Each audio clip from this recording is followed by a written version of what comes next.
Good evening, dear friends, and welcome to Watson's Margins. Edward here, your quiet companion for reason and reflection. Tell me, where are you settled tonight? Is there a lamp nearby, a cup of something warm, perhaps the faint sound of rain against glass? These are the hours Watson wrote best. Ink on paper, the world held at a comfortable distance, observation sharpened by stillness. Do subscribe to Watson's Margins so every story finds its way to you. And do join us on Spotify. You will find the link in the description below, where these evenings are always waiting. Now, draw closer. For as Holmes understood, the truth conceals itself not in darkness, but in the details we have not yet learned to see. On Chapter 1. A fog upon Baker Street. It is a curious faculty of memory that the most consequential days of one's life so rarely announce themselves with any ceremony. The morning of the 14th of November in the year of which I write gave no outward sign that it would deliver to Sherlock Holmes one of the most intricate puzzles of his singular career.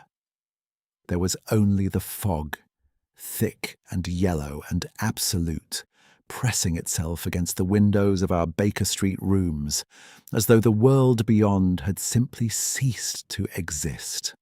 I had arrived at 221B somewhat earlier than was my custom, having been relieved of my morning surgery by a colleague who owed me a professional favour, and I found Holmes precisely as I had left him the previous evening.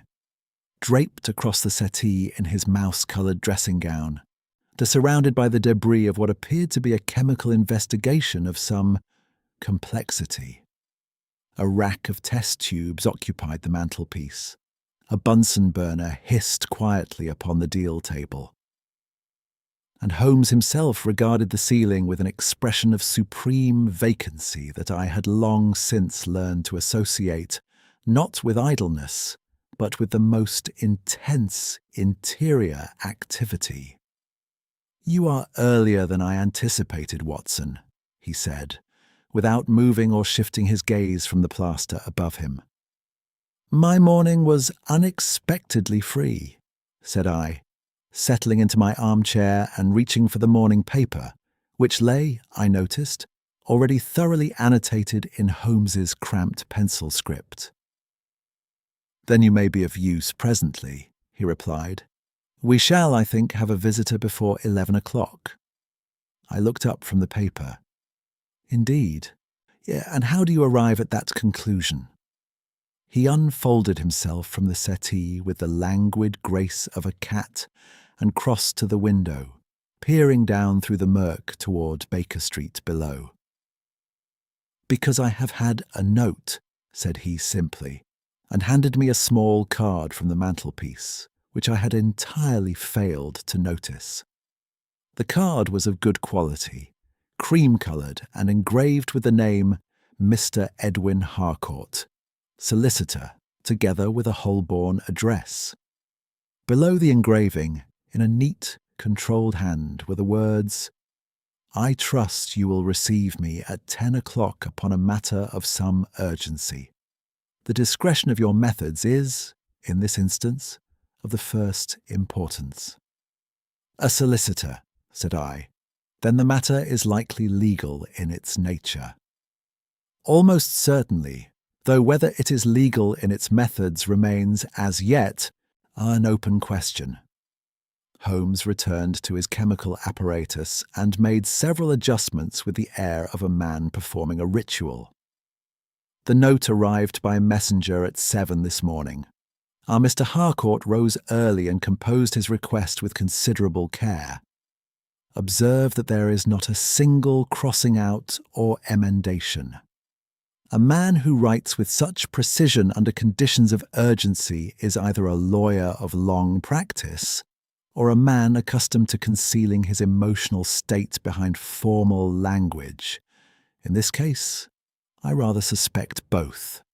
I set down the paper and watched Holmes at his work with the familiar pleasure I always took in these preliminary moments, before a case had properly begun, when he was all anticipation and suppressed energy, like a bow drawn back but not yet released.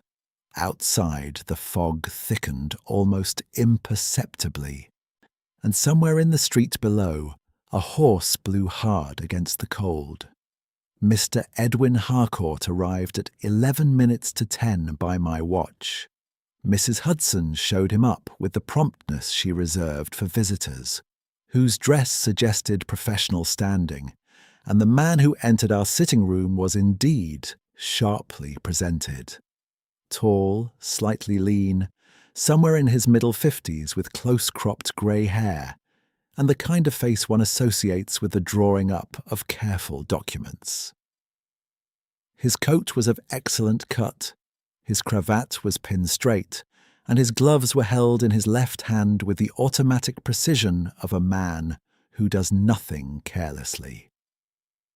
He took in the room with a single comprehensive glance, the chemical apparatus, the violin case upon the armchair, and the state of the mantelpiece, and if he formed any private judgment upon what he observed, his expression gave away nothing whatsoever.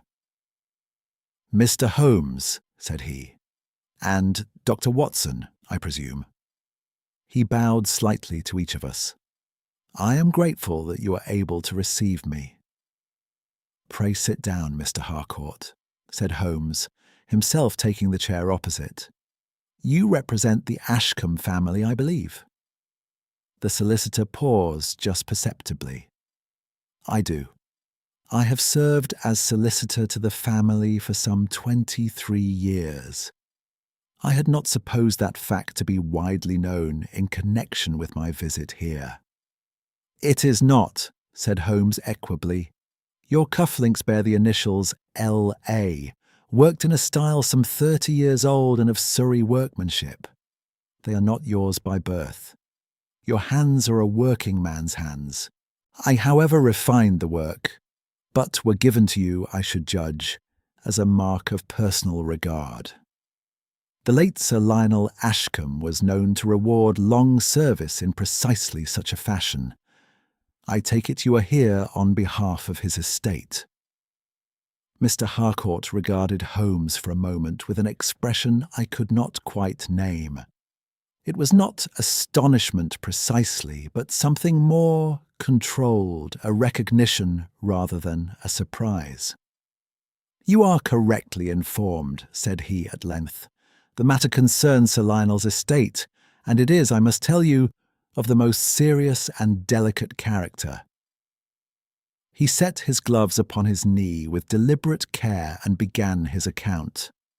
Sir Lionel Ashcombe, he explained, had died in the spring of the current year, there leaving an estate valued at something in the region of £20,000 per annum, a considerable fortune, concentrated principally in Surrey lands and sound investments.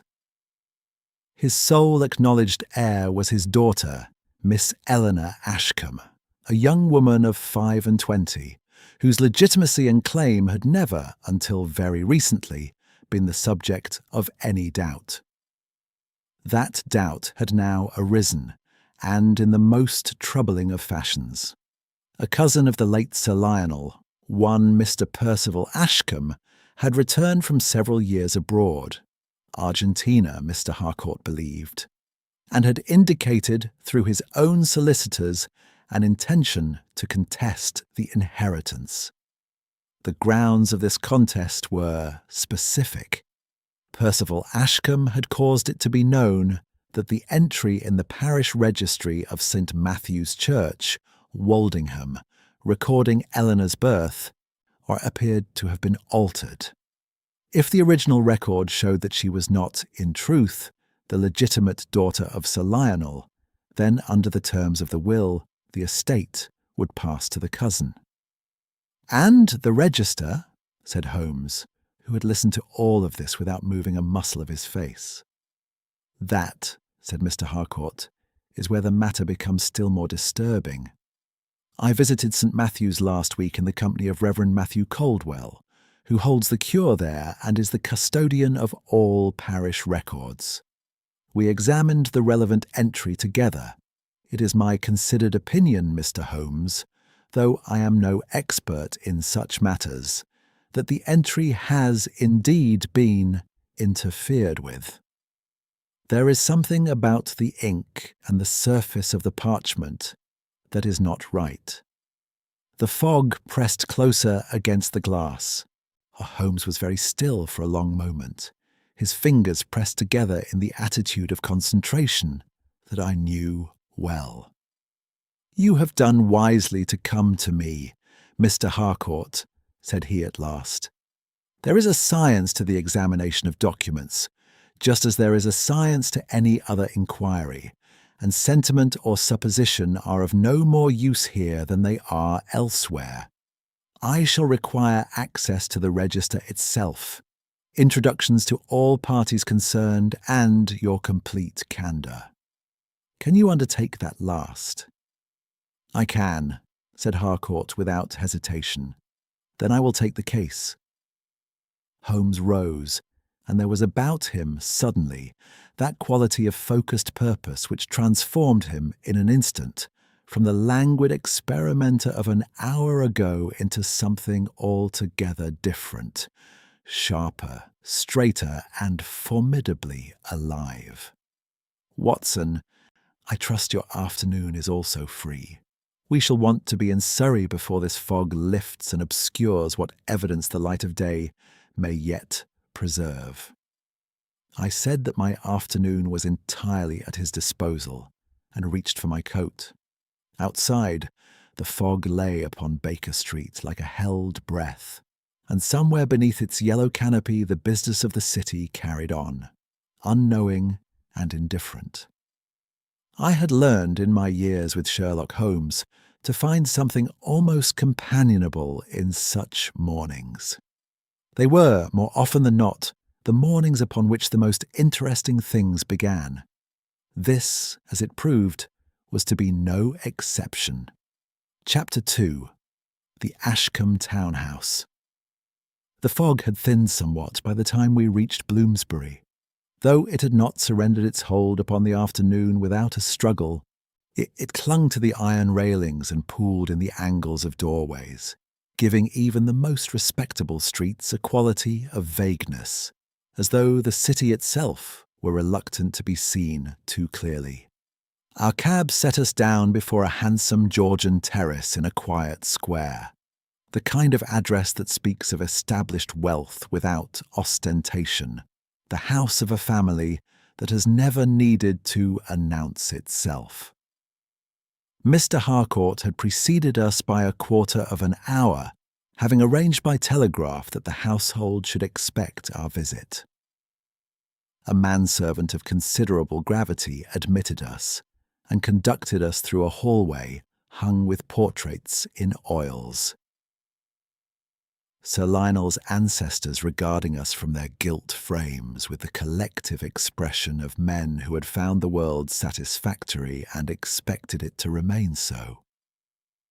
The house smelled of beeswax, in old wood, and, very faintly, of recent grief. We were shown into a drawing-room of considerable proportion, furnished with the quiet confidence of a family that had bought its pieces to last rather than to impress. Holmes, I noticed, took in the room in a single, unhurried sweep before settling his gaze upon the fireplace with an air of mild interest that I knew, from long experience, to be entirely deliberate. Miss Eleanor Ashcombe rose to receive us. She was a young woman of perhaps 25, fine-featured and composed, dressed in the half-mourning of grey silk that suited her dark colouring rather well.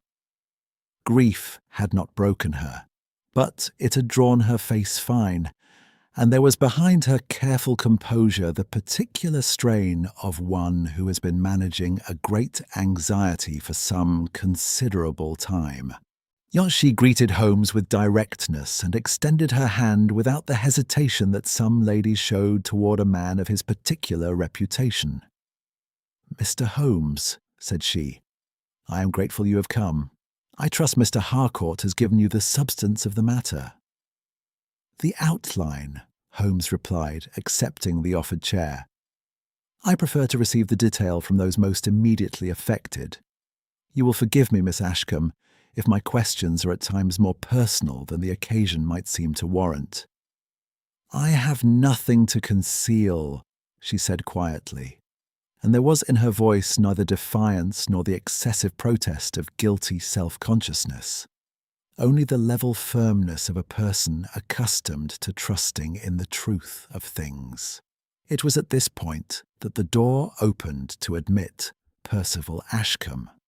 I had formed some image of him from Mr. Harcourt's account, a man recently returned from South America with financial difficulties and an ambiguous relationship to the inheritance. And I confess, I had anticipated someone more obviously predatory. The man who entered was, instead, rather agreeable in manner. Broad-shouldered, sun-darkened, somewhere in his early 40s, with an open face and a ready smile that he deployed with what seemed genuine warmth. He shook Holmes's hand with energy and my own with equal cordiality. "A fine business this is," said he, dropping into an armchair with the ease of a man entirely comfortable in his own skin. "I want you to understand, Mr. Holmes, that whatever Ashcombe family solicitors may be whispering, I have not the slightest interest in making Eleanor's life difficult. She is my cousin, and I am fond of her, and if the registry proves to be perfectly sound, I shall be entirely satisfied." "That is very handsomely said," observed Holmes. "It is honestly said, which is rather more to the point." Percival glanced at his cousin with something that appeared to be genuine affection.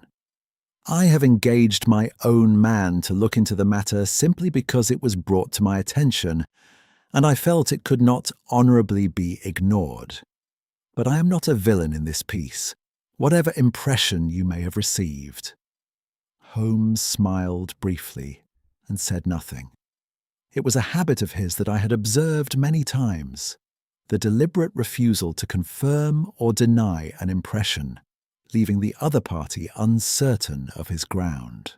Reverend Matthew Caldwell arrived some 20 minutes later, or having come up from Woldingham by an earlier train than he had originally intended.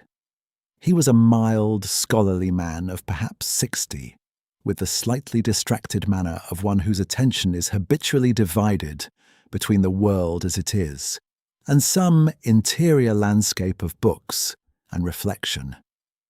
He wore small, wire-rimmed spectacles, the right arm of which bore the fresh gleam of recent repair, a tiny detail I observed without, at that moment, attaching any particular significance to it. He insisted with gentle persistence that the registry of St. Matthew's had been in his exclusive care for 17 years, that it was housed in a locked vestry press, and that any alteration to its contents must have occurred long before his tenure in some earlier period of inadequate custodianship. The entry in question records Miss Ashcombe's birth in the year 1867, said he with the careful precision of a man reviewing a prepared statement. If there has been any disturbance to the ink or the parchment, and I am not at all certain there has, it can only be of historical origin. Holmes heard him out in patient silence. "You are very confident of that, Reverend Caldwell." "I am." "Then you will have no objection to my examining the register today." A flicker of something passed across Caldwell's face, quickly controlled, quickly gone. "None whatsoever," said he. The register was produced.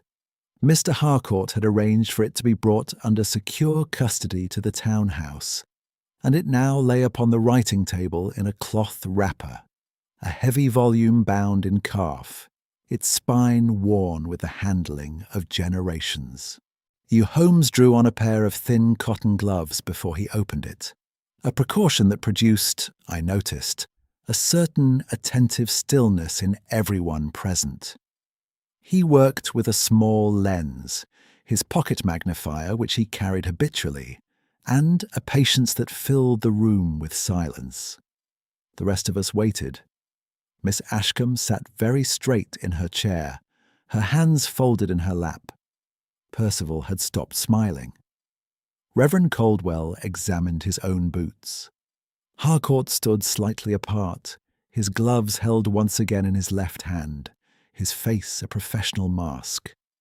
After perhaps 8 minutes, Holmes straightened, closed the register with quiet care, and set down his lens. He said nothing for a moment, and the silence stretched in the room like a held note. "Well," said Percival at last, "what do you find?" "I find," said Holmes, with the measured deliberation of a man choosing each word from a considered selection, that the entry is a very interesting document. The birth date of Miss Ashcombe is clearly recorded, and has not, to my eye, been disturbed.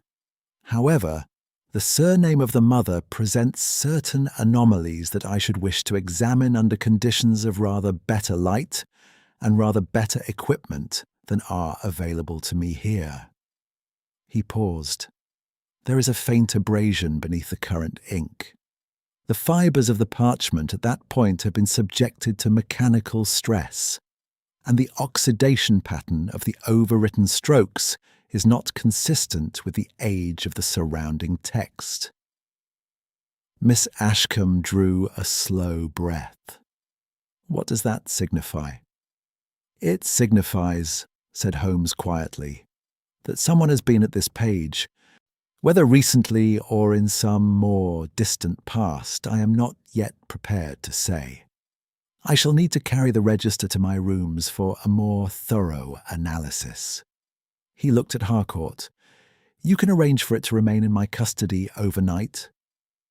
"I can," said the solicitor, and his voice was perfectly steady. As we made our farewells and descended once more to the street, where our cab waited in the diminishing fog, I found myself reviewing the figures we had left behind. The composed young woman with her careful grief. The genial cousin whose geniality was perhaps a little too well maintained. The mild clergyman whose certainty had wavered just once, for just a moment. And the solicitor, calm and attentive, who had told us everything and revealed, I felt, rather less. Holmes said nothing on the journey back to Baker Street. He sat with the register wrapped in its cloth upon his knee, his eyes half closed, his long fingers steepled beneath his chin. Once, when we turned into the Marylebone Road and the lamplight fell across his face, I saw upon it an expression not of satisfaction, but of a more complicated kind of alertness.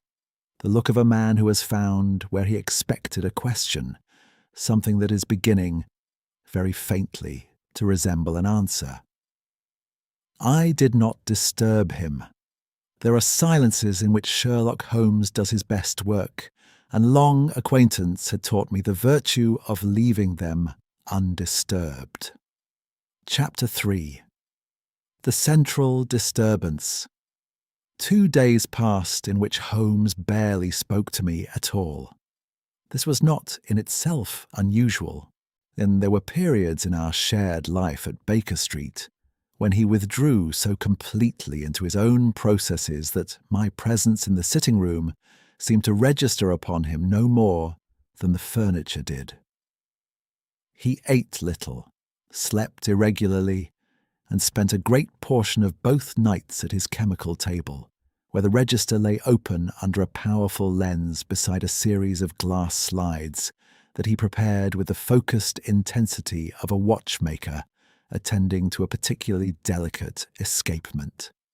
I asked no questions. I read, I wrote, I attended to my correspondence, and I waited with the patience that years of acquaintance had made second nature to me. On the morning of the third day, I came down to find Mrs. Hudson laying the breakfast things with the careful efficiency she brought to all tasks, and Holmes standing at the window in his shirt sleeves, quite still, in the attitude of a man who has just received disagreeable news and is deciding how to receive it with composure. "There has been a telegram," said he without turning. "From Reverend Caldwell." I took the yellow slip from the mantelpiece where he had placed it.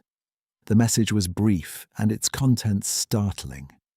The registry page had been discovered that morning, partially burned, in the vestry fireplace of St. Matthew's. The Reverend had telegraphed Inspector Bradstreet at Scotland Yard and had taken the liberty of informing us simultaneously. I set down the telegram. Good Lord. Precisely. Holmes turned from the window, and I saw that his expression was not one of alarm, but of a more particular kind of dissatisfaction. The look of a man who has been interrupted at a critical moment rather than surprised by an unforeseen development. It is a most inconvenient thing, Watson, when the evidence begins to rearrange itself without one's permission. We were in Woldingham before noon. St. Matthew's was a modest flint church of the kind that Sussex and Surrey produce in quiet abundance, set at the edge of its village with a yew-flanked churchyard and a tower that had weathered several centuries without any particular complaint. Inspector Bradstreet met us at the Lich Gate, a solid, a capable man with an air of settled certainty that I had noticed in him before. The certainty of a detective who has found what appears to be a satisfactory explanation and is not yet in a mood to look beyond it.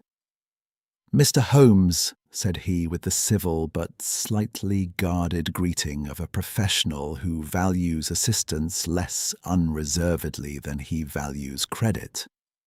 "You've heard the news, I see. Nasty business. The vestry fire was laid sometime in the night, between 10 o'clock and 6 this morning, as near as we can determine. And the register?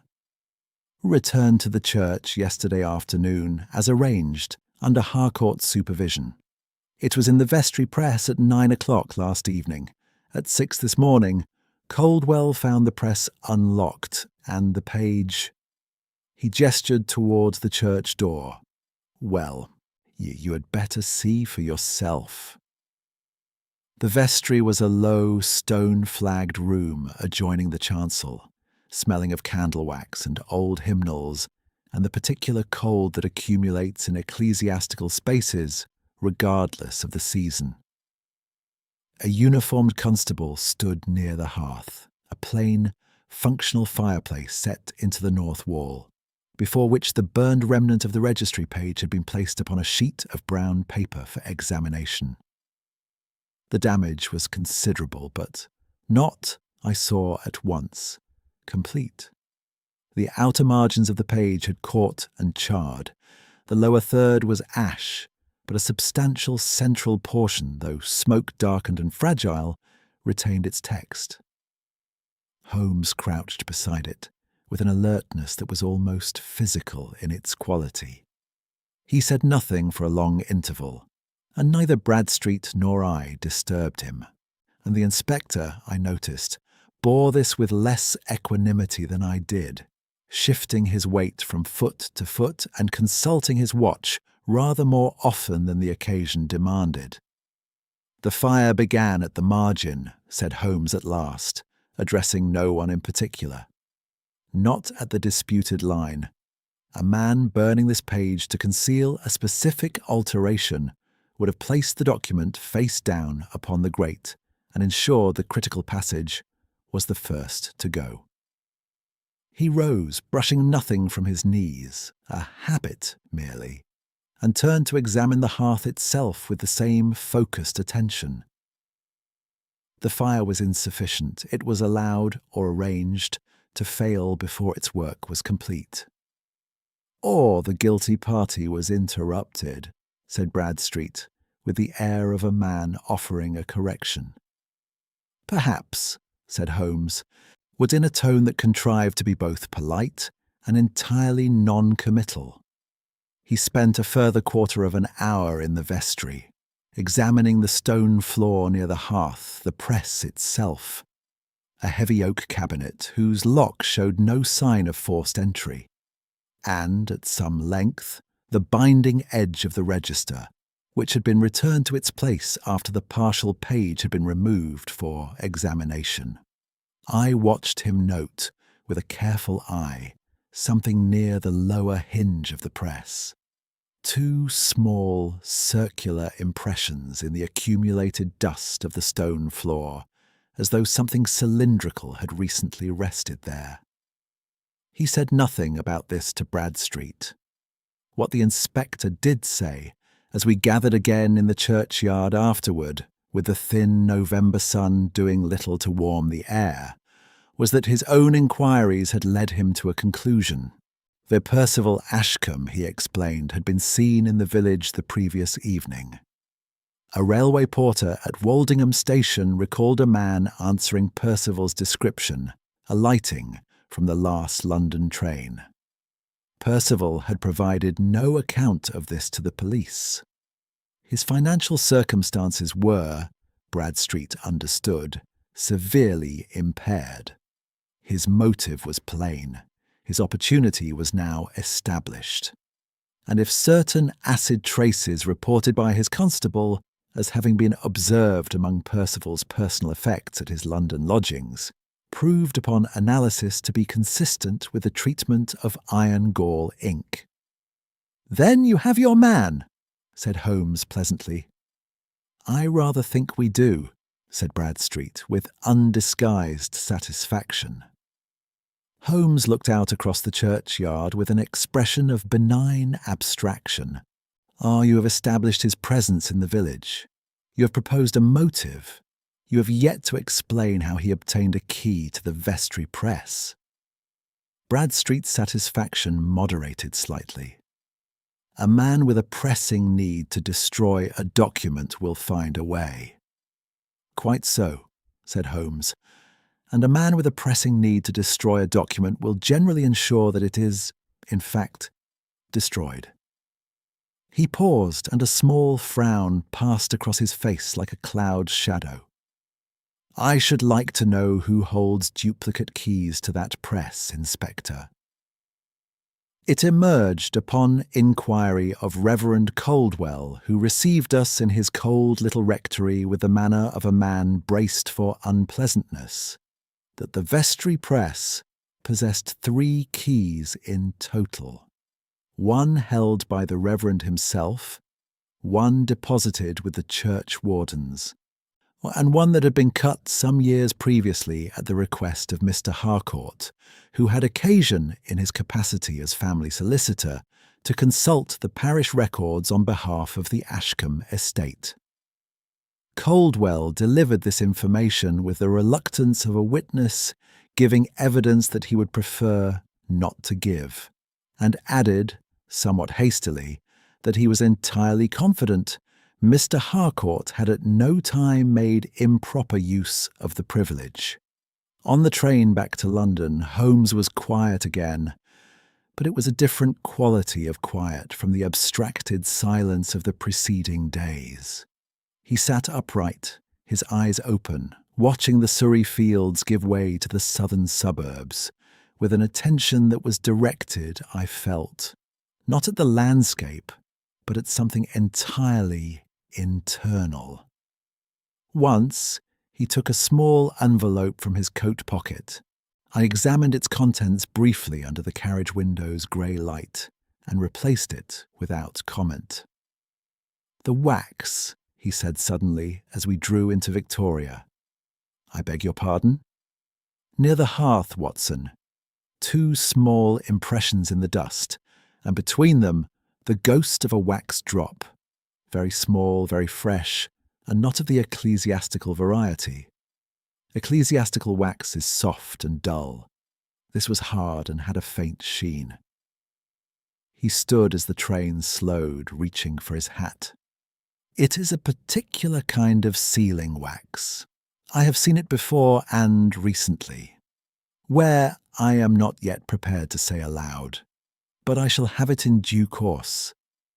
He stepped onto the platform, and I followed, turning the detail over in my mind as one turns a coin to examine its reverse.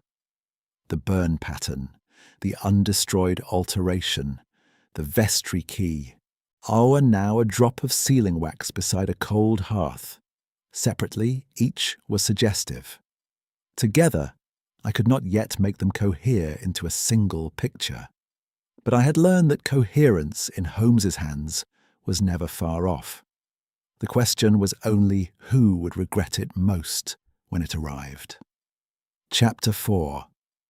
The First Threads. Holmes devoted the following morning to interviews, conducting them with the methodical patience of a man laying out the pieces of a mechanism upon a cloth, before he will permit himself to consider how they fit together. He had arranged through Harcourt's offices that each of the principal parties should be available to him separately and in succession, a request to which all had acceded, though with varying degrees of willingness. I accompanied him throughout, and if my function was principally that of a witness rather than a participant, I hope I may be forgiven for saying that the role was, on this particular day, by no means an unrewarding one. We began with Percival Ashcombe, whom we found at his lodgings in a rather worn set of rooms in Pimlico that told their own story clearly enough. The furnishings were good, but elderly, the sort acquired in more prosperous times, and not since refreshed. A mahogany writing desk bore the marks of hard use. The bookshelves were half empty, and the single decent carpet had been turned to conceal the wear at its centre. Percival himself received us without embarrassment, in the manner of a man who has made his peace with reduced circumstances, even if he has not entirely reconciled himself to them. Holmes put his questions without preamble. Had Percival been in Woldingham on the evening in question? He had, said Percival, with no attempt at evasion. He had gone down on a private errand. He wished to walk the churchyard where his uncle lay buried, an impulse he acknowledged was perhaps eccentric, but which he declined to be ashamed of. He had not entered the church. He had taken the last train back to London and had arrived home well before midnight. "Your errand did not include a visit to the vestry?" said Holmes. It did not. Percival met Holmes's gaze squarely.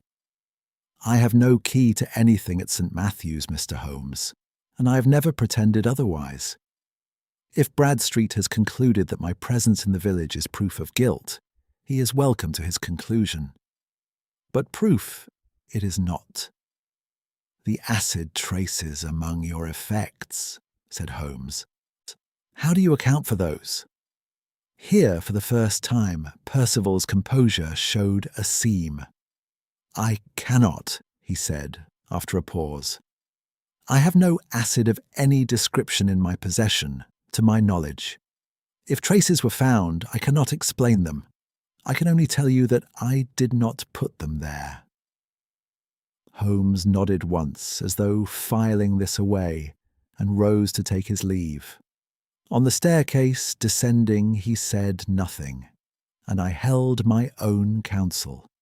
Though I confess that Percival's frank bewilderment about the acid had struck me as either entirely genuine or very skilfully performed, and I could not with confidence determine which.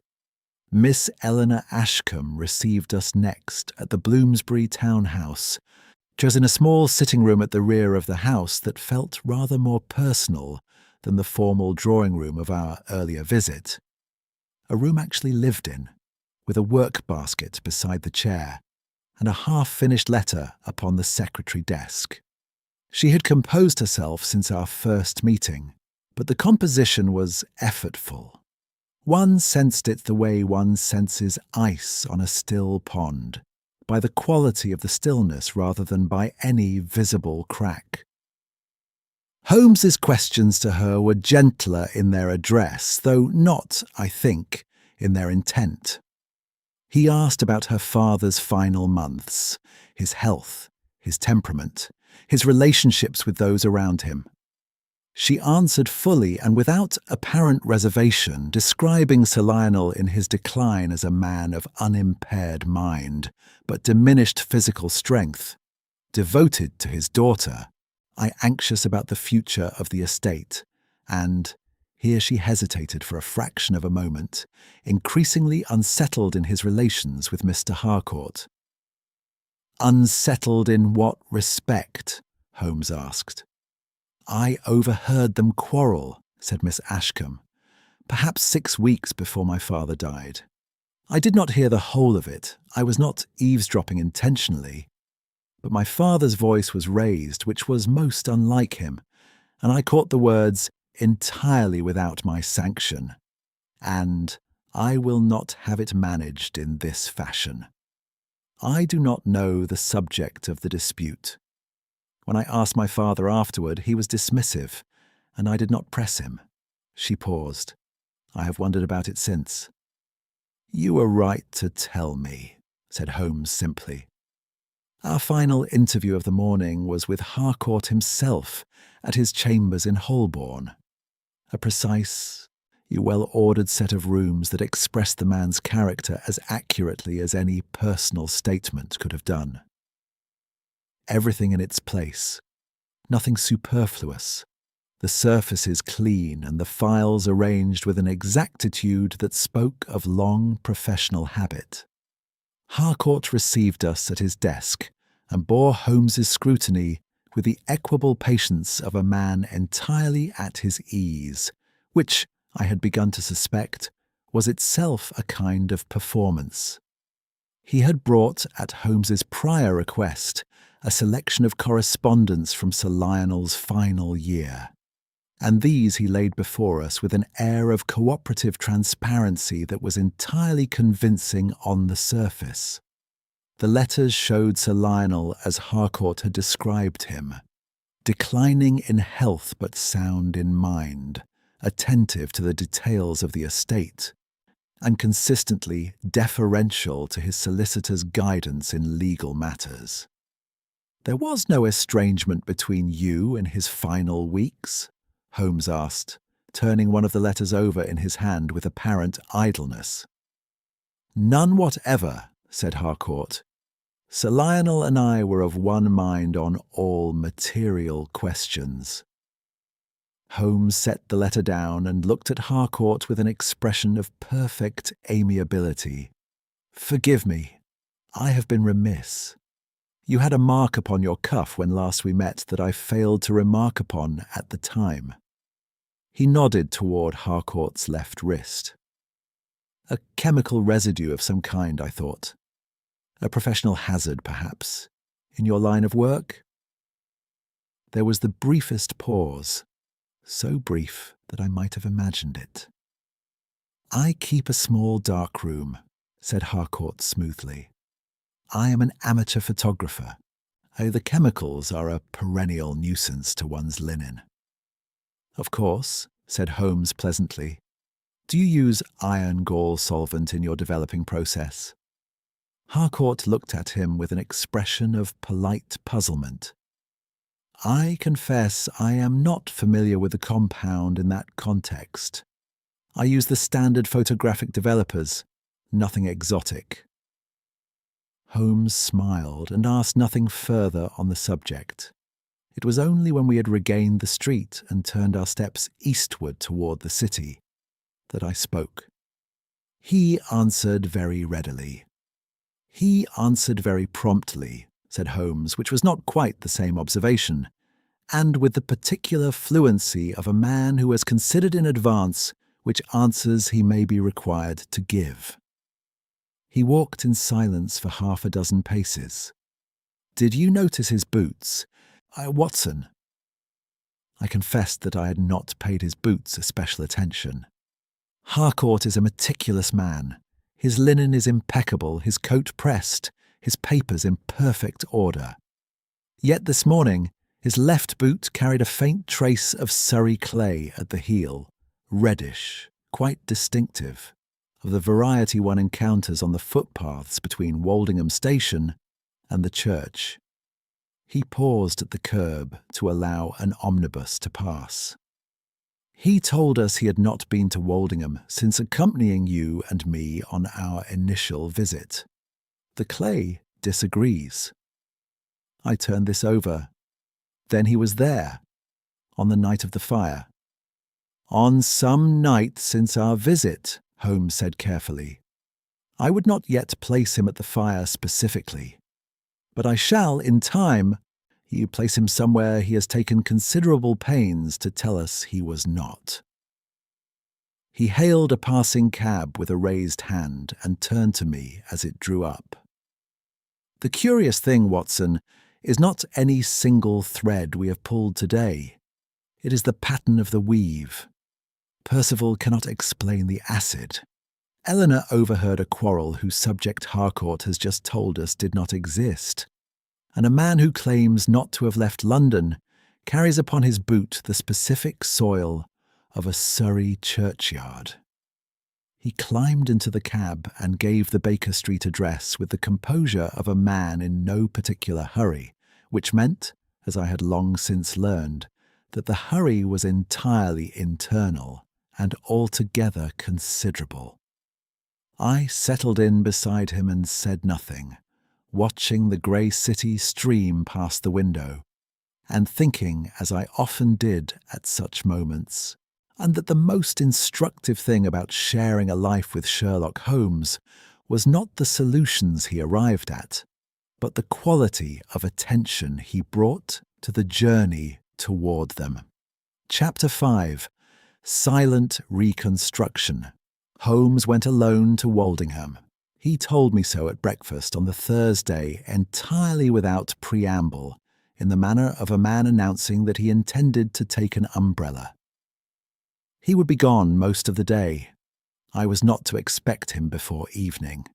If Inspector Bradstreet called, as he had twice already in the preceding days, with the increasing confidence of a man preparing to make an arrest, I was to say only that Holmes was pursuing certain inquiries and would be in touch at the appropriate moment. I asked whether he wanted company. "Not today," said he, and reached for his coat. "Well, there are occasions when Holmes's solitary methods chafe, and I will not pretend otherwise. A man of action is not naturally suited to the role of stay-at-home, and I spent the better part of that grey Thursday morning in a state of restless semi-occupation that my medical practice only partially relieved. I saw 2 patients, wrote up my notes, read the morning papers without much retaining of their contents, and found myself, somewhat against my will, reviewing the details of the case in the manner Holmes had, over the years, half-consciously taught me. The alteration in the register was recent. The fire had been staged, for Holmes had used that word with precision, and I trusted his precision. The burn had begun at the margin rather than the disputed line, which was either the error of a panicked man or the calculated misdirection of a calm one. Only 2 parties held keys to the vestry press: Reverend Caldwell and Harcourt. Caldwell had wavered once, but nothing in his manner suggested the technical resourcefulness that the alteration demanded.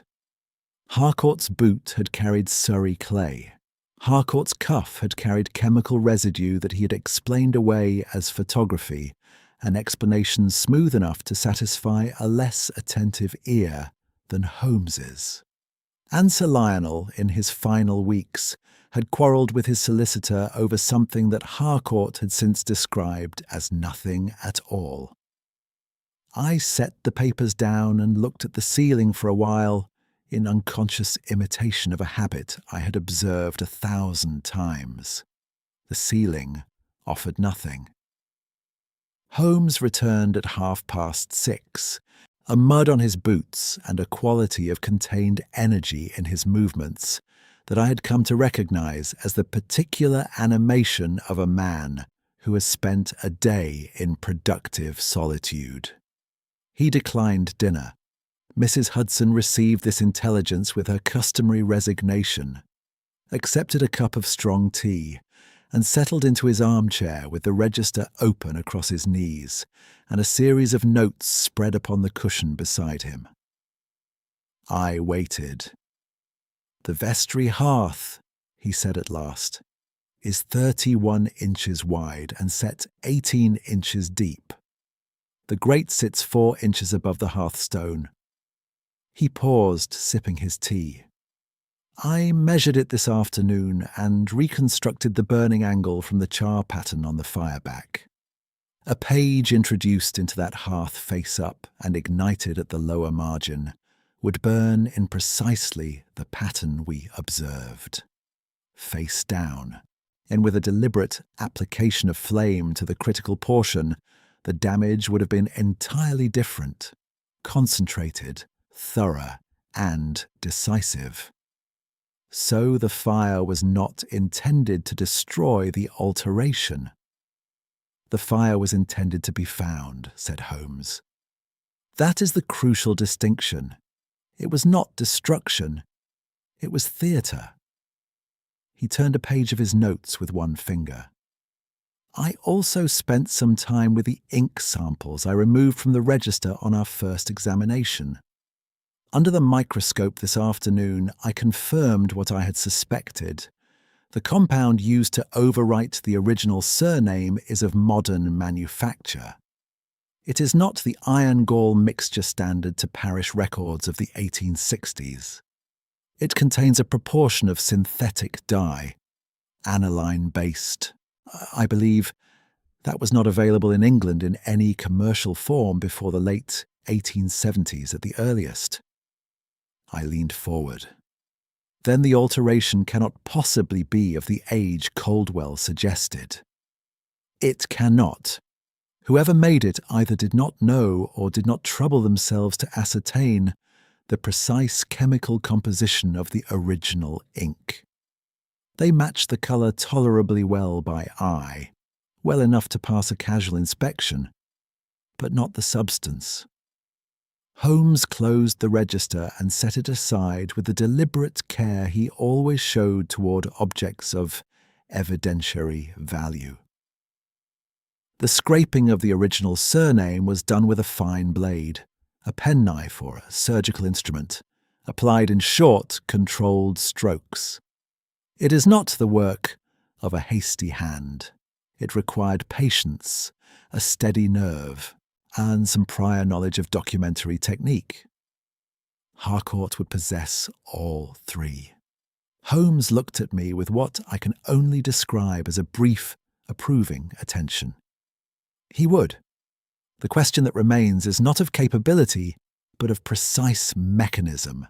Specifically, when and how the access was obtained, and what the original surname was that he worked so carefully to obscure.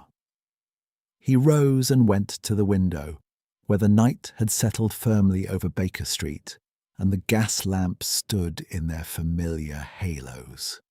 The replacement surname, as near as I can reconstruct from the residual impression in the parchment fibres, suggests a name of slightly greater length than its replacement. The overwriting is precise at its left margin, but shows slight overrun at the right. The forger wrote a shorter name over a longer one and did not fully account for the difference. What does that tell us? It tells us that the original name of Eleanor's mother, as recorded in the register, was longer than the name now appearing in its place. The current entry names her as a common English surname of 5 letters. The original impression suggests 7 or 8. He turned from the window. If the original entry correctly recorded a name that established Eleanor's mother as the legitimate wife of Sir Lionel, which she was beyond any reasonable historical doubt, the woman having been married to him in this very parish church in 1865, then the substituted name must be one that introduces ambiguity. A foreign name, perhaps, or one associated with a family of lesser standing, or one that does not appear in the marriage register, and therefore cannot be corroborated. I considered this, and Harcourt alone would know precisely which substitution would prove most legally damaging. "He is a solicitor of 23 years' standing with the family," said Holmes. "He drafted the will. He understands the precise conditions under which the estate would pass from Eleanor to Percival, and thence into legal trust under his own supervision. He is not a man who acts carelessly or without full intelligence of the consequences." He returned to his chair and picked up his violin, though he did not play it, only turned it in his hands in an absent fashion. "The fire, Watson, staged to implicate a panicking guilty party, sufficiently incomplete to be investigated, I timed to direct suspicion firmly toward Percival, whose presence in the village could be established, and whose financial desperation provided a ready motive. Every element of it was calculated. "A cold piece of work," said I, "exceedingly cold and exceedingly patient." He set the violin back in its case with a small click. "There is one thing further. The wax drop I observed near the vestry hearth. I collected a sample and compared it this afternoon with the seal on Harcourt's most recent letter, which he was good enough to send me yesterday regarding the scheduling of a further interview." He allowed himself a fraction of a smile. "They are identical in colour, composition, and the particular hardness that distinguishes his blend from the ecclesiastical variety. A distinctive burgundy red with a shellac base. Not common." Outside, the cab clattered past on the wet cobbles, and from somewhere in the direction of Marylebone the church clock began to sound the 3 quarters. Holmes sat back in his chair and laced his fingers beneath his chin, and I recognized the posture, not of a man who has reached his destination, but of one who can now see it clearly and is calculating the most direct route. There was still ground to cover. The motive wanted its final confirmation. The mechanism of the will demanded closer examination, and Percival remained, in the eyes of Scotland Yard, the primary suspect. But the shape of the thing was forming, there in the lamplit sitting room, as solidly and as surely as a figure emerging from a November fog. And the figure, I was increasingly certain, bore the neat, precise, well-tailored aspect of Mr. Edwin Harcourt, solicitor, of Holborn. Holmes said nothing further that evening, but he slept, I noticed, with the soundness of a man whose mind has ceased to search and begun, very quietly, to prepare. Chapter 6. Motives Unveiled. It has been my observation over many years in Holmes's company that the most dangerous phase of any investigation is not the beginning, when everything is obscure, nor the end, when everything is plain, but the middle passage.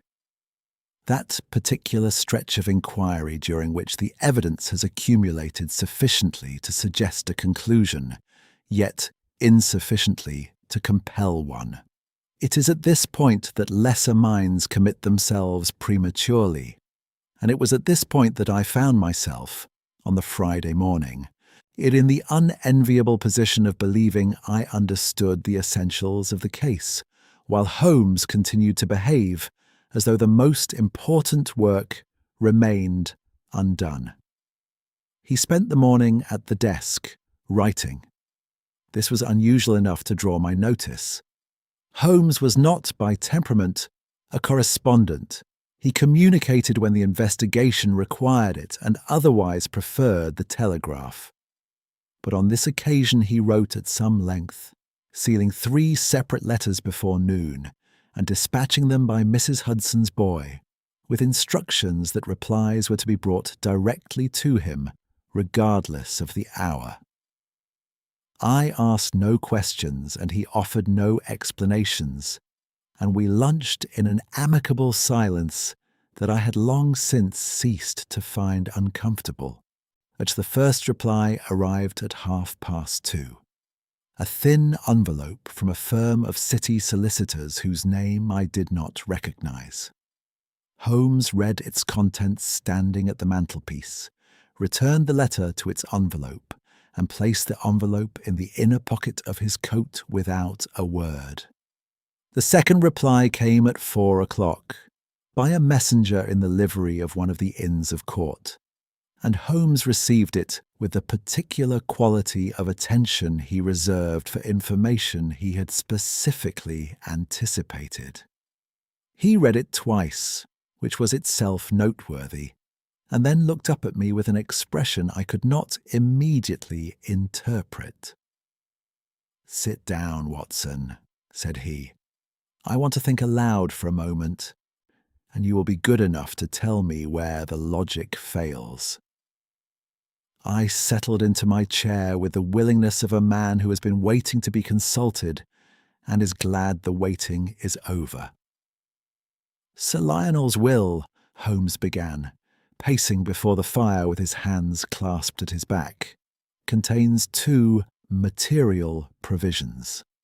The first is straightforward. The estate passes in its entirety to Miss Eleanor Ashcombe, as legitimate daughter and sole heir. The second is a clause providing that in the event Eleanor's legitimacy should be successfully disputed, the estate passes to Percival Ashcombe as the next male relation. These 2 provisions are well known and have been the subject of discussion since the contest began." He paused, turning at the hearthrug. "What has not been discussed? What has, in fact, I've been entirely overlooked in the general attention given to Eleanor and Percival, is a codicil added to the will some 14 months ago, approximately 18 months before Sir Lionel's death." "A codicil," I repeated. "Of what nature?" "Of a very particular nature." Holmes took the letter from his pocket and consulted it briefly. "The codicil states that in the event of any legal dispute touching upon the legitimacy of the primary heir, the estate is to be placed in legal trust, pending resolution of the contest. The trustee named, the sole trustee, with full powers of management and discretion over the income of £20,000 per annum for the duration of any such dispute, is Mr. Edwin Harcourt." The room was very quiet for a moment. Outside, the traffic of Baker Street continued its indifferent commerce, and the fire settled with a small sound in the grate. "He drafted the codicil himself," I said. "He drafted it himself. He advised Sir Lionel to sign it, and he has never, in all his communications with us or with the police, made any reference to its existence." Holmes folded the letter and returned it to his pocket. "A dispute that might resolve itself in a year or 2 or 5 would deliver into Harcourt's personal management an income sufficient to make a considerable man of very moderate ambition entirely comfortable. He does not need to own the estate. He needs only to control it, and, for long enough." The full architecture of the scheme assembled itself in my mind with a clarity that was almost uncomfortable in its completeness. "He manufactured the grounds of the dispute," I said slowly. "He altered the register to create the appearance of illegitimacy, directed suspicion toward Percival, staged the fire to suggest concealment and panic, and calculated, that the resulting legal contest would deliver the estate into his trusteeship for as long as it took the courts to resolve the matter, which, given the complexity of such cases in Chancery, might be a very considerable time indeed. Holmes turned from the fire and sat down. He is not a thief in any crude sense. He is a man who has spent 23 years in close proximity to wealth that was never his and has devised a method of annexing its use without technically stealing it. Had his alterations not been submitted to chemical analysis, had I not had occasion to examine the register closely before the fire, had the burn succeeded in destroying the disputed passage, the plan would have worked, Watson. It had very nearly everything in its favour. What stopped it? Holmes was silent for a moment. Dust, he said, and the corner of his mouth moved almost imperceptibly. Among other things, but we shall come to the dust in due course. I was not yet sure what he meant by this, and he did not enlighten me, but moved instead to what he described as the second material discovery of the day. His third letter, he explained, had gone to a contact of his who maintained extensive records of legal and professional conduct, the kind of informal archive that exists in every profession for the quiet management of reputations. The reply had not yet arrived, but he expected it to confirm what a degree of discreet inquiry had already suggested, that Harcourt, some 12 years previously, had been the subject of private proceedings brought by another client family concerning the alleged falsification of conveyance documents. The matter had been settled without public exposure. Settled, Holmes suspected, on terms that protected Harcourt's reputation at the price of a considerable private payment. The pattern is consistent, said Holmes. A man who has once committed documentary fraud and escaped its consequences does not necessarily reform. He learns. He becomes more careful, more patient, more technically accomplished. The alterations in the Ashcombe register are the work of a man who has made earlier errors and corrected them. And Caldwell? I asked. Holmes's expression became, and for a moment, something quieter and less satisfied than I was accustomed to seeing in it. Caldwell is a more melancholy figure. The man is indebted, rather seriously, I believe, and the nature of the debt, when I have confirmed it, will almost certainly lead back to Harcourt. A man who holds another man's financial obligations holds a considerable instrument of persuasion. Caldwell did not alter the register. He lacks both the chemistry and the nerve. But he knew, or suspected, and said nothing. His certainty on our first visit, his insistence that any alteration must be of historical origin, was not the confidence of a man telling the truth. It was the performance of a man who had been told what to say and was saying it with the desperate conviction of one who has no other choice. The third reply arrived at 5:30, and Holmes read it at the window with the failing light of a November afternoon coming in grey and flat behind him.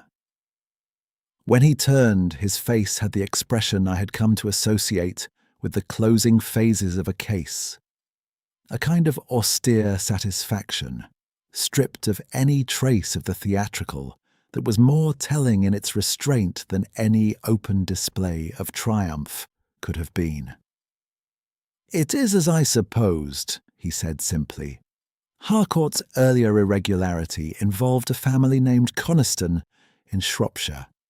The settlement was private, as I expected, and the debt under which Reverend Caldwell currently labours, a promissory note for £340, renewed twice in the past 18 months, is held by a private finance company whose principal shareholder is, through two intermediary names, I, Edwin Harcourt.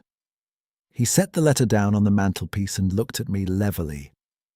We have the motive confirmed.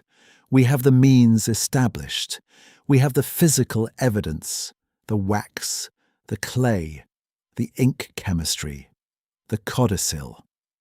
What remains is the proper arrangement of these facts before the appropriate audience, at the appropriate moment, and in the appropriate manner. He reached for his violin, and this time he did play it. Something slow and intricate and in a minor key that filled the room as the last of the daylight faded, and which seemed to me, though I am no musical scholar, to have about it the quality of a mind working its way, with great precision and great care, toward a conclusion it can already hear. To Chapter 7. The Convincing Theory. Inspector Bradstreet arrived at Baker Street on the Saturday morning with the bearing of a man who has made up his mind and wishes the world to know it. He accepted Mrs. Hudson's offer of tea with the distracted graciousness of one whose thoughts are already several steps ahead of the present moment, settled himself into the chair that Holmes indicated, and produced from his coat a folded document with something approaching ceremony. "We have him," said he. Holmes, who was standing at his chemical table with his back to the room, made no movement whatever. "Do you refer to Mr. Percival Ashcombe?" "I do." Bradstreet unfolded the document upon his knee. "My man at the laboratory has completed his analysis of the material recovered from Ashcombe's rooms. The substance is oxalic acid, a compound well documented in the literature as capable of dissolving iron gall ink without significantly disturbing the underlying parchment. We have shown it to 3 independent experts in the examination of historic documents. All 3 confirm it is precisely what one would use to prepare a surface for overwriting." I set down my teacup with, I confess, rather more care than the action warranted. It was a damning thing to hear. I had harboured my private reservations about Percival's guilt, shaped partly by the candour of his manner and partly by the accumulating weight of Holmes's quieter investigations. But the acid was a material fact, and material facts have a gravity that impressions cannot easily counterbalance. Furthermore, Bradstreet continued, yet with the momentum of a man delivering a prepared address, we have a witness, a verger at St. Matthew's, a Mr. Fenwick, who was working late in the church on the evening in question, and observed from the side entrance of the nave a figure of Percival Ashcombe's general description in the churchyard between 9 and 10 o'clock. He did not see the man enter the vestry, but the circumstantial weight, taken together with the acid and the established presence in the village. He spread his hands. "It is sufficient for an arrest, Mr. Holmes. We made it this morning." For a moment, the room was entirely still. Then Holmes turned from his table, and I saw in his face not the expression I had perhaps expected, the sharp protest of a man whose conclusions are being circumvented, but something more considered, more watchful, and in its way more troubling. "On what charge?" he asked. "Tampering with a legal document. We may add further charges as the investigation develops." Bradstreet looked at Holmes with the slightly defensive assurance of a man who expects an argument and has prepared for it. I'm not insensitive to the possibility that there are aspects of this business still to be clarified, but the evidence as it stands is not negligible, and a man in Ashcombe's financial position, with a material interest in the outcome and who has been demonstrated to possess the appropriate chemical means. Who has been demonstrated to possess oxalic acid in his rooms? Holmes corrected very gently. Whether he placed it there is rather a different matter. Bradstreet looked at him steadily. You have a contrary theory, Mr. Holmes. I have several observations, said Holmes, which have not yet hardened into a theory, and which I am not yet prepared to lay before you formally. What I will say is this. Before you proceed to committal, I should be very grateful if you would allow me 48 hours. The evidence against Percival Ashcombe is circumstantial in each of its particulars. The acid establishes a means, not a use. The witness establishes a presence, not an act. The financial motive establishes a reason to want, not a demonstrated will to act. 48 hours, Bradstreet repeated, in the tone of a man performing an internal calculation. I have never, to my recollection, led you entirely astray, said Holmes quietly. There was a pause. Then the inspector folded his document, returned it to his coat, and stood with the deliberate decision of a man who has weighed a thing and found it, on balance, worth the risk. 48 hours, then. But the arrest stands. Ashcombe is in custody, and there he remains until I have better reason to release him than a request for patience.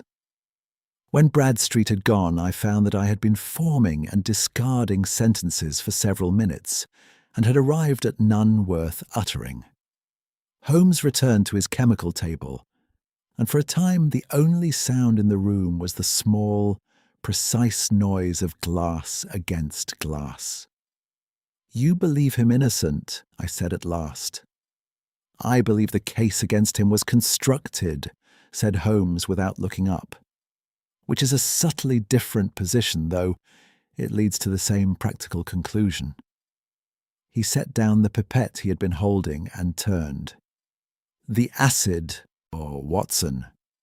Consider the acid. Here is a man of 40-odd years, educated, widely travelled, of sufficient intelligence to conduct speculative ventures across 2 continents. If he intended to alter a parish register, would he bring the necessary chemical to his own London lodgings and leave it there to be found? The acid was among his effects, not locked away, not disguised, simply present, as though someone had placed it where a thorough search would find it. I acknowledged the force of this. Someone who had access to his rooms. Someone who knew he would be in the village that evening, and who perhaps arranged in some fashion that he would be. A man with a compelling reason to be in Woldingham, arriving on the last train, walking in the churchyard. It is, from the outside, a perfectly gilt-edged silhouette. Holmes moved to his armchair and sat, pressing his fingertips together in the familiar bridge. The acid was placed there after his departure for Surrey, and before the search of his rooms. The window of opportunity is narrow, but it exists, and the person who exploited it knew Percival's movements well enough to rely upon them. Harcourt, I said. Holmes inclined his head fractionally, not a confirmation precisely, but an acknowledgment that the word had been spoken aloud, without objection. I thought of Percival in his worn Pimlico rooms, with his good furniture and his half-empty shelves, and then I thought of him in a police cell somewhere in the city, and the injustice of it settled in me like a cold weight. I am not by nature a man given to sustained indignation, but there are moments when the mechanics of wrongdoing become suddenly and personally offensive, and this was one of them. Holmes, for his part, appeared to feel no indignation whatever. He was absorbed, I could see, in something beyond the immediate moral dimension of the case. In the elegant, predatory intelligence behind it, which he regarded as one regards a difficult problem, not with admiration precisely, but with the concentrated respect that a craftsman extends to a piece of work that has been done with uncommon care. He spent the afternoon in what appeared to any casual observer to be idleness. He sat for a long time doing nothing at all. He played 3 or 4 phrases on the violin, the same short passage repeated with slight variations, as though he were testing a proposition in musical form. He read a monograph on the chemistry of early modern inks that he had sent for earlier in the week, making occasional small marks in the margin with a pencil. And once, for a period of perhaps 20 minutes, he stood before the bookcase and stared at nothing or at everything in the manner of a man arranging furniture in a room that exists only in his mind. At 5:30 he spoke without any preliminary remark, in the tone of continuing a conversation that had, as far as I was aware, been silent for 2 hours. "The curious thing, Watson," said he, "is not the acid." I looked up from my book. "The curious thing is not the acid," he repeated. "It is the absence of dust."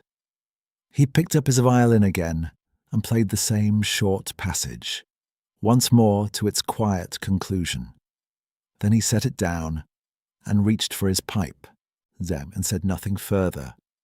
I returned to my book, but I turned the phrase over in my mind as I read, examining it the way one examines an object picked up on a country walk. Something small and unremarkable that nevertheless catches the light at a particular angle and refuses to be pocketed and forgotten. The absence of dust. I could not yet see why it mattered. But I had been in Sherlock Holmes's company long enough to know, with a certainty I would not have thought it possible to place in so unverifiable a faculty, that it mattered enormously. Chapter 8. The Disproving Detail. Sunday brought a hard frost that silvered the Baker Street cobbles and turned the breath of passing horses to white cloud. Holmes was up before me. I could tell by the state of the sitting room, which bore the evidence of nocturnal industry in the form of 3 fresh slides laid out beside the microscope, a quantity of pencilled notes in his compressed hand, and the cold remains of a pipe that had been filled and smoked between 1 and 3 in the morning, if the tobacco ash and the guttered candle beside it were to be trusted as guides. Holmes himself was dressed, alert, and in the act of finishing a letter when I came downstairs. "You have been at it all night," I said. "Most of it," he agreed, without any suggestion that this was remarkable. "There is coffee. Mrs. Hudson was kind enough to send it up at 6. It will be cold by now, but it will serve."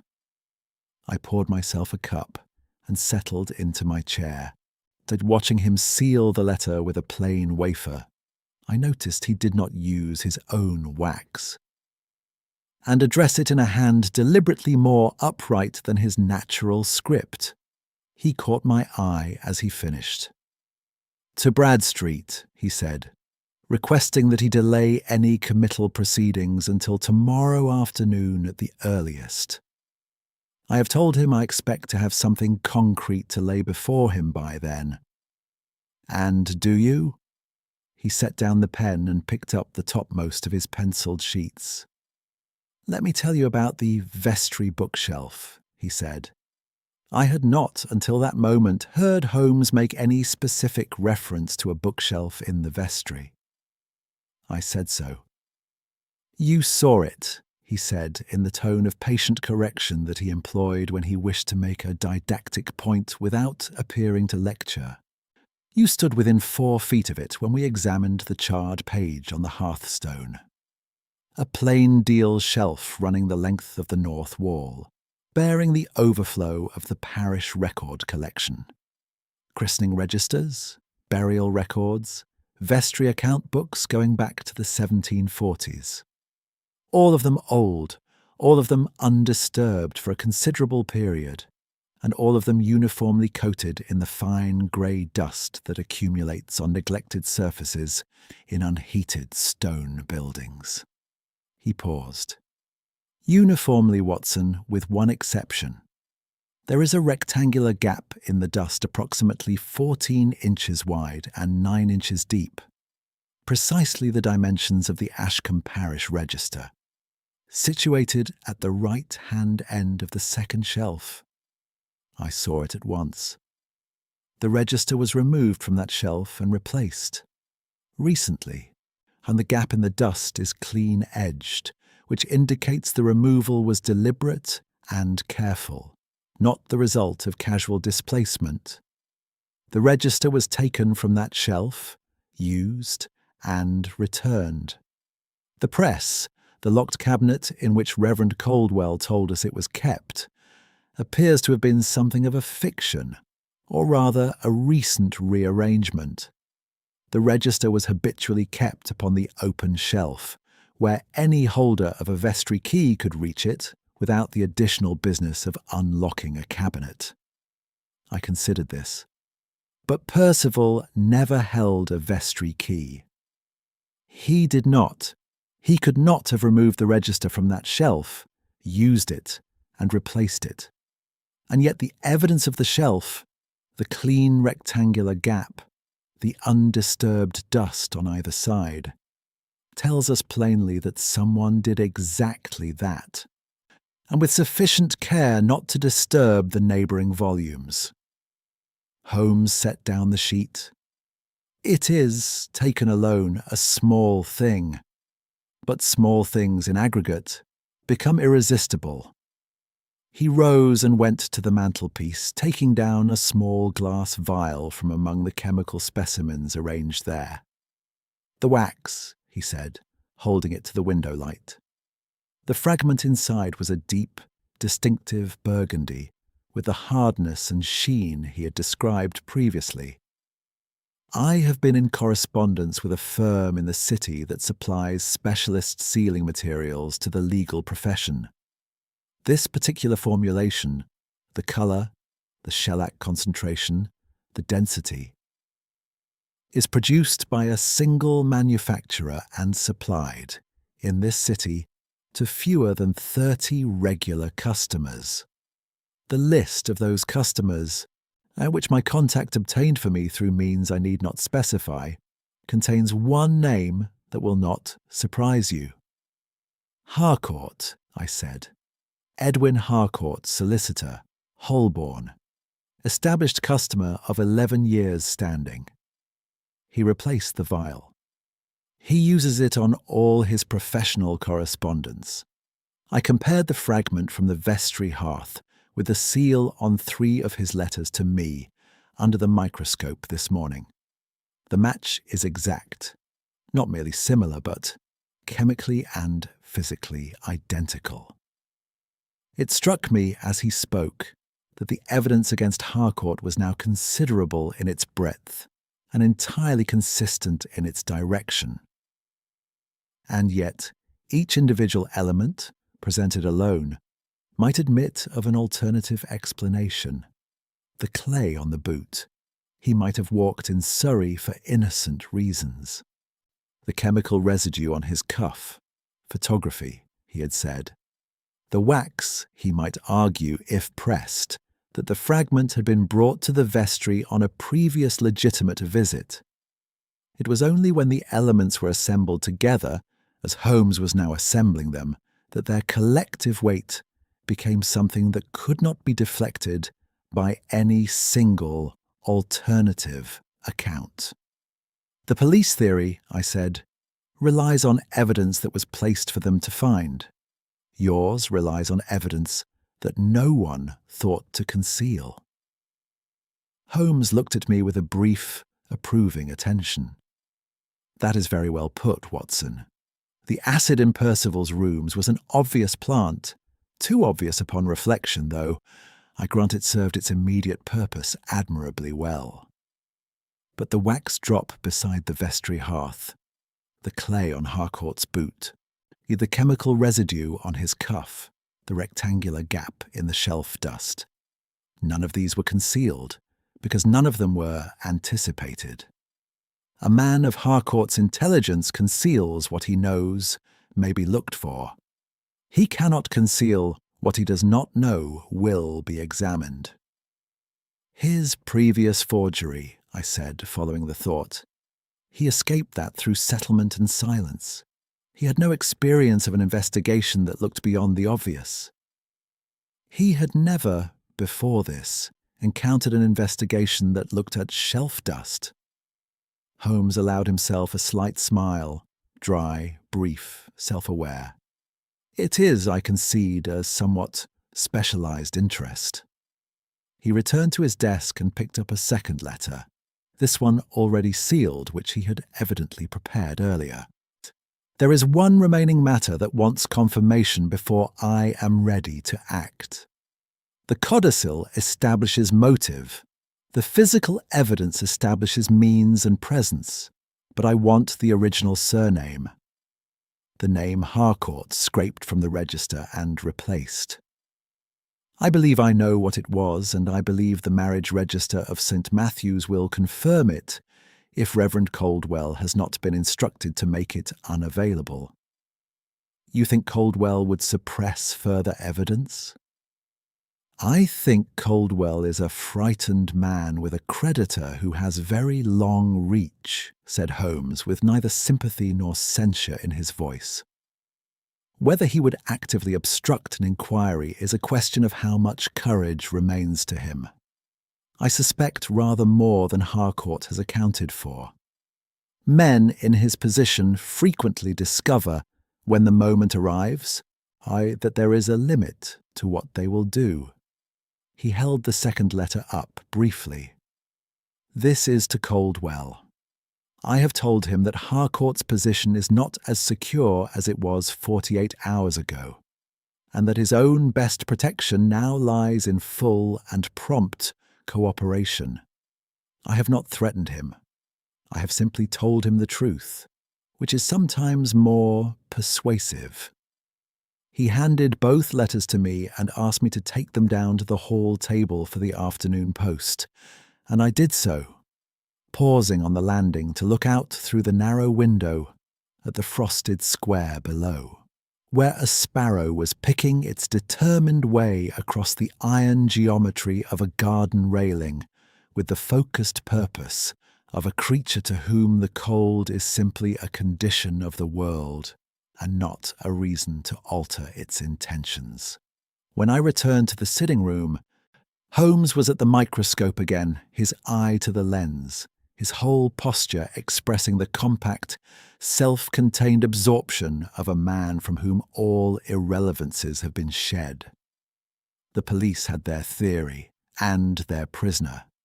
Holmes had his dust, his wax, his clay, and the clean rectangular shadow on a neglected shelf where a book had been and was returned.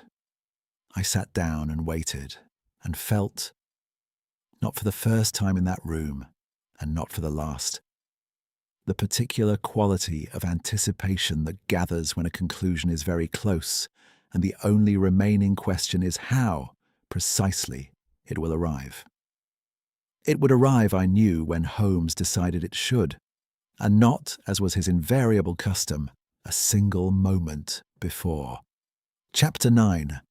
The Deduction.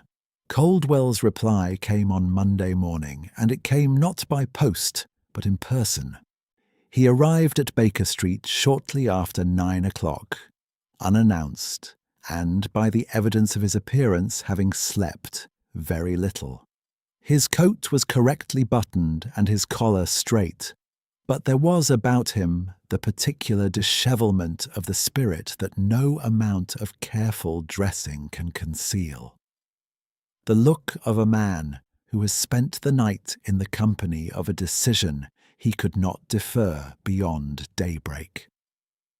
He sat in the chair Holmes indicated and held his hat in his lap with both hands, as though it were an object of some fragility.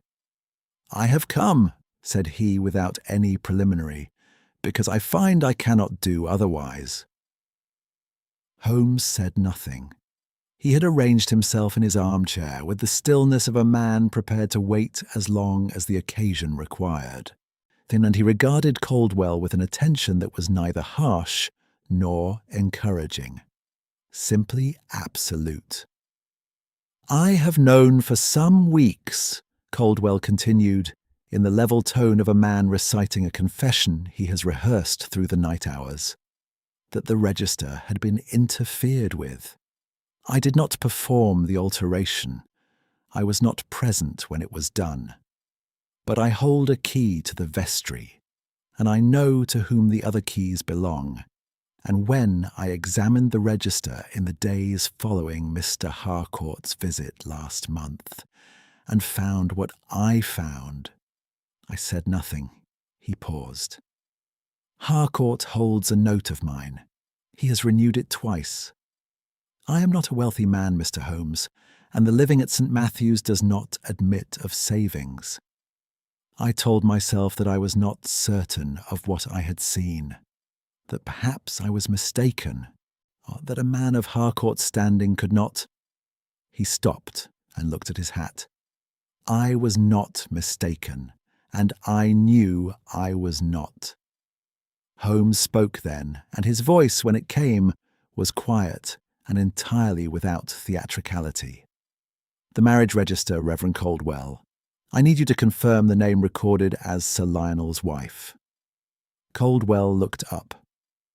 "Adelaide Marguerite Voss," he said. "A German family, long settled in Surrey. She died when Eleanor was 3. The name in the birth register now reads Vane. A perfectly ordinary English name, unconnected to any record in the parish." He drew a slow breath.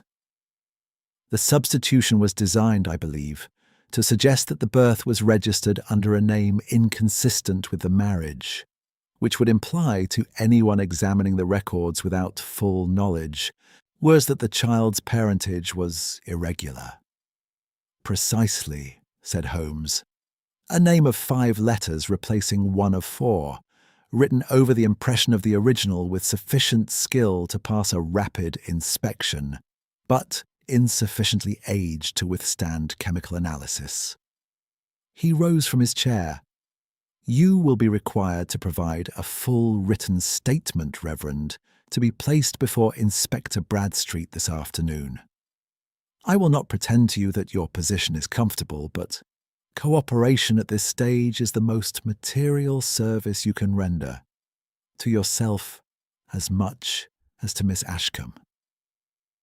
Caldwell nodded once, with the relief of a man whose burden has become too heavy to carry alone, and who has just been permitted, at last, to set it down. And within the hour, Holmes had telegraphed Bradstreet and dispatched a note to Harcourt's Holborn chambers, requesting his attendance at the Ashcombe Townhouse in Bloomsbury at 3 o'clock that afternoon upon a matter touching the resolution of the estate. The note was courteous, specific, and gave nothing away. Holmes also sent word to Miss Ashcombe and to Percival's solicitor, whose intervention with Bradstreet he anticipated would secure Percival's temporary release in time for the appointed hour. I asked Holmes as we took a cab to Bloomsbury through the cold, bright morning whether he expected Harcourt to attend. "He will attend," said Holmes with certainty. "A man of his character cannot afford to absent himself from a meeting called in connection with the estate whose management he covets. To decline would be to signal alarm. He will come, and he will come composed, and he will wait to discover precisely what I know before he decides how to respond to it." He watched the streets pass with eyes that were very alert and very still simultaneously, in the way of a man who has done his preparation and is now simply moving toward the event. "He is intelligent, Watson. He will not break easily, but he will break." The Ashcombe drawing-room held, at 3 o'clock, a company whose collective tension was considerable and variously expressed. Miss Eleanor sat upright near the window with a composure I had come to recognize as hard-won rather than natural. Percival, released that morning on Bradstreet's authority and looking somewhat the worse for his 2 nights in custody, he occupied a chair near the door with the subdued air of a man whose indignation has been temporarily displaced by relief. Bradstreet stood beside the fireplace with his arms folded, and the careful expression of an officer who has consented to a proceeding he does not entirely control. Caldwell sat apart, diminished and silent, his hands folded on his knees. Harcourt arrived precisely on the hour. He was immaculately dressed and entirely self-possessed, and he surveyed the assembled company with the swift, comprehensive glance of a lawyer entering a room he intends to manage. He greeted Miss Ashcombe, acknowledged Percival with a nod, and turned to Holmes with an expression of polite, faintly puzzled cooperation. "You wish to see me, Mr. Holmes. I hope the matter is near its resolution. The uncertainty has been very distressing for everyone concerned."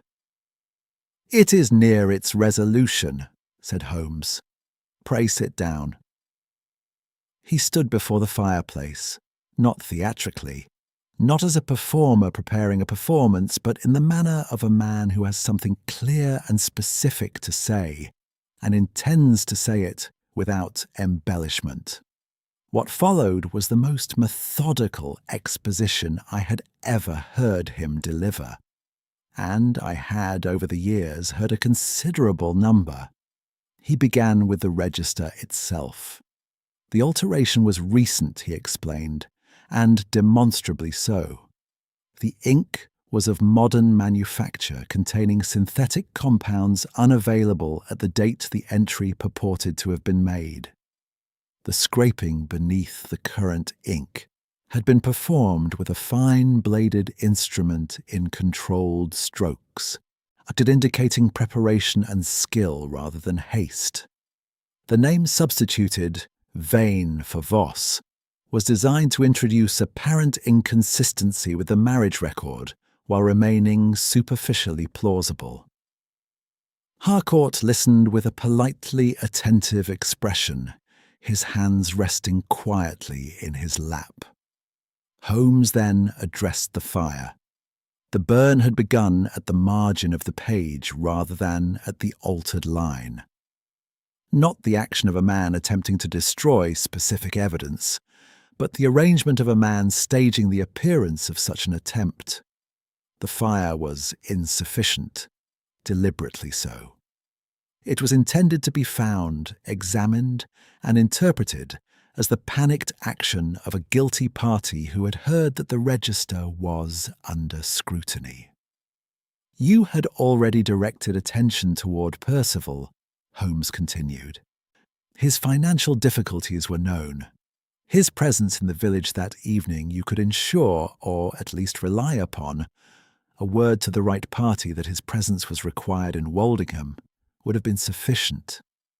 The acid in his rooms was placed there during the window between his departure for Surrey and the police search of his lodgings.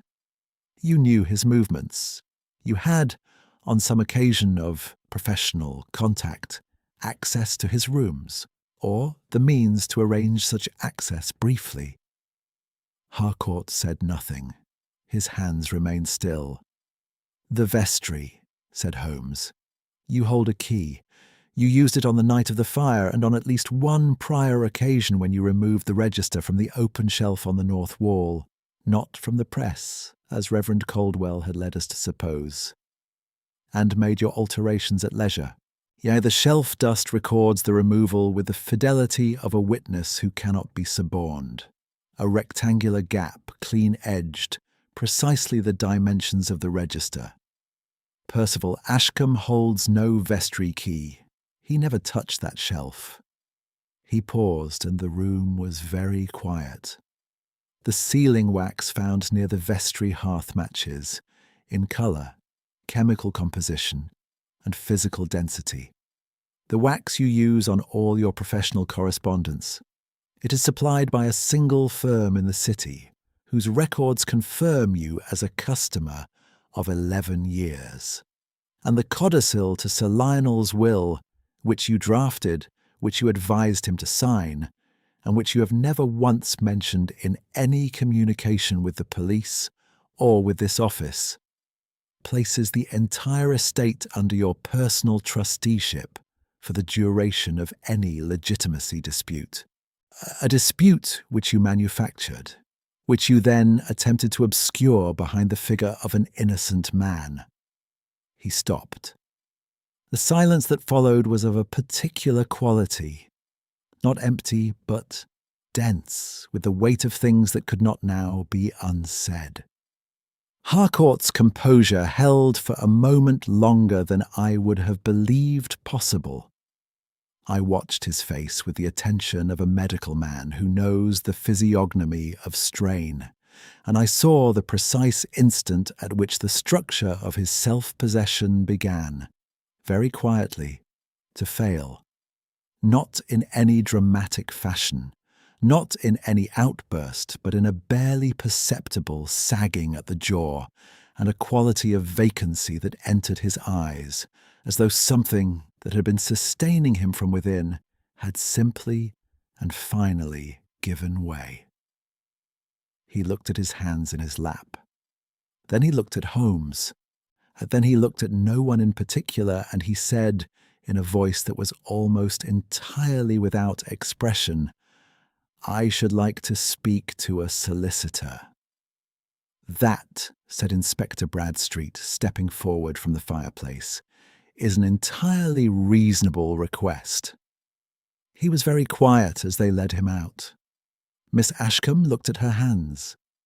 Percival exhaled slowly, like a man surfacing from cold water. Caldwell did not look up at all. Holmes turned to the window and said nothing, and the winter light fell across his face in the particular way of an afternoon that has given up all that it had to give. Chapter 10. The Quiet Aftermath. The law, once set properly in motion, tends to proceed with a thoroughness that requires very little further assistance from those who have pointed it in the right direction. This is, on the whole, a satisfactory arrangement. Holmes had given Bradstreet what he needed. Bradstreet, to his considerable credit, made competent and conscientious use of it. Within a week of Harcourt's arrest, the formal charges had been laid, the codicil had been placed before the relevant authorities for examination, and the question of the estate's management had been referred to the court under entirely different auspices than its architect had intended.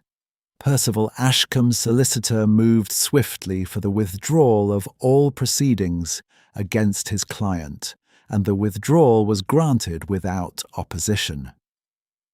I followed these developments partly through the newspapers, whose interest in the case was lively if not always accurate, and partly through occasional brief notes from Miss Ashcombe, who wrote with a directness and gratitude that was entirely characteristic of what I had observed of her. She did not gush, and she did not dramatize. She thanked Holmes with the precision of someone who understands the value of what has been done for them, and wishes to acknowledge it without diminishing it through excess of language. Holmes read her notes with the abstract air he generally brought to correspondence that touched upon the personal, and said only that she was a woman of considerable sense, which, coming from him, I took to be a remark of the highest order. Of Harcourt himself I shall say what the case established, and no more than that. The preliminary hearings confirmed the documentary fraud in its essentials. The chemical evidence of the ink, the wax, the manufacturer's records, and a more thorough investigation of his financial affairs unearthed irregularities extending well beyond the Ashcombe matter, including the Coniston affair of 12 years previously, which had been settled privately, but whose details were now, under the changed circumstances, no longer sealed from inquiry.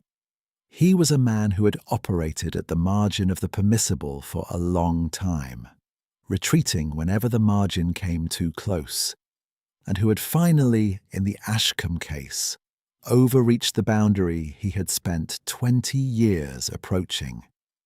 He maintained his composure throughout the proceedings, with the tenacity of a man whose self-regard has survived everything thus far, and does not know how to do otherwise.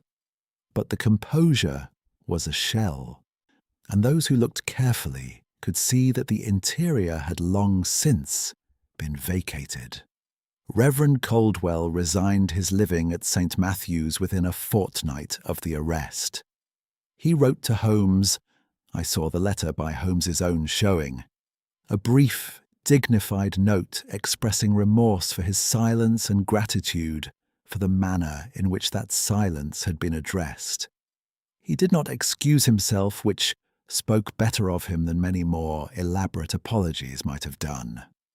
Holmes replied in a single short paragraph, which he did not show me, and I did not ask to see it.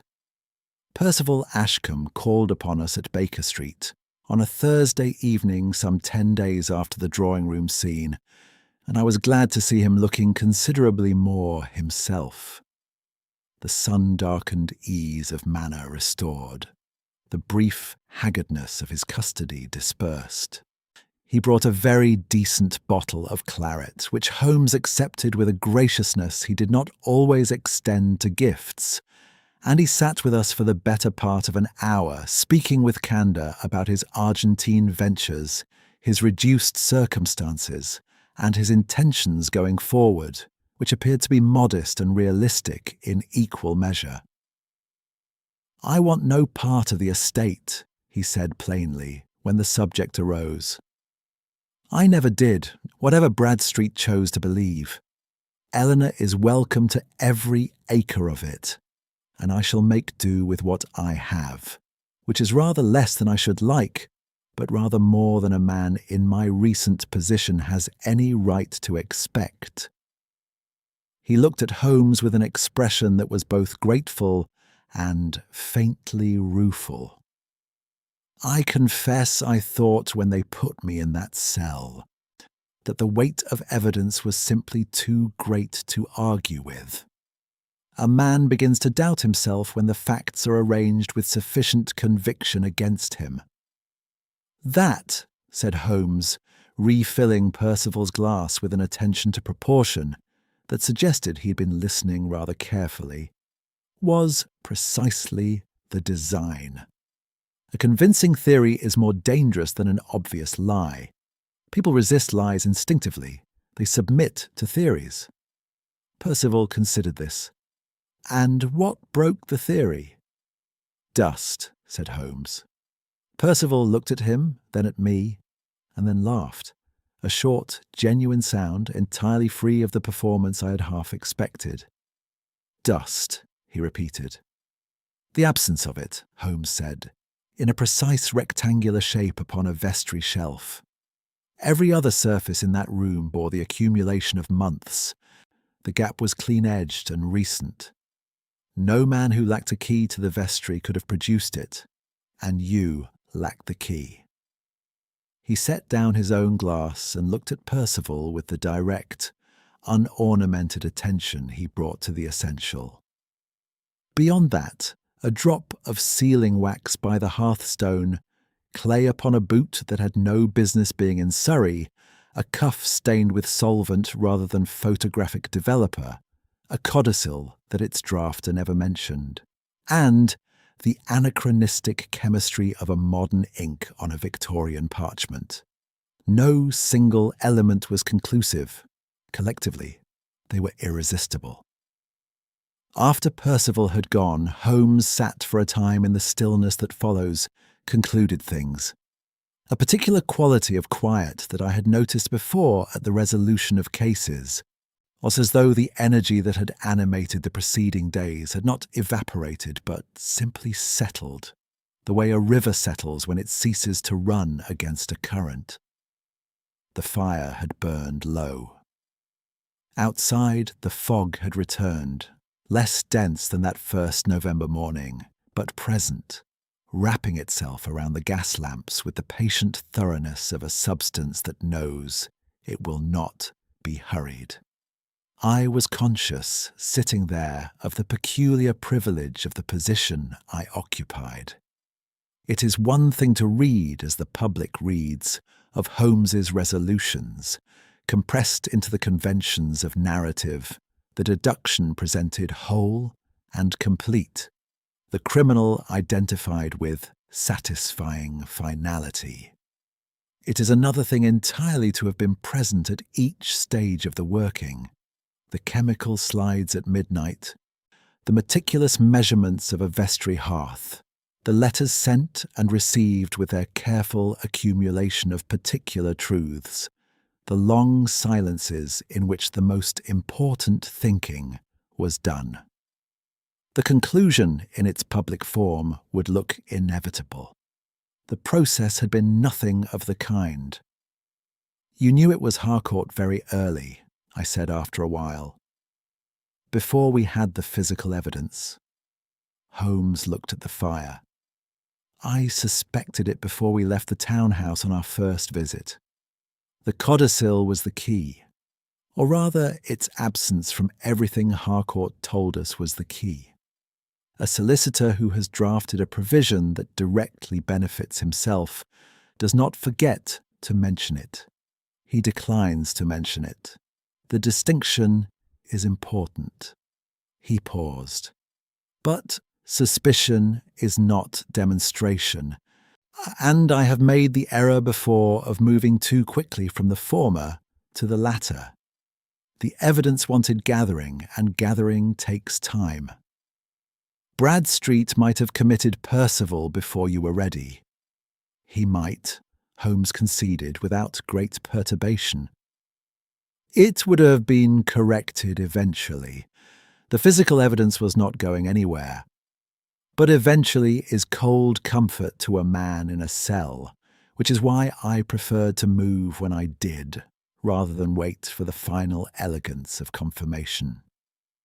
He glanced at me sidelong. "You are surprised, Watson. You expected me to say that I would always have arrived at the same conclusion, at the same moment, by the same route." "I did not expect that precisely," I said.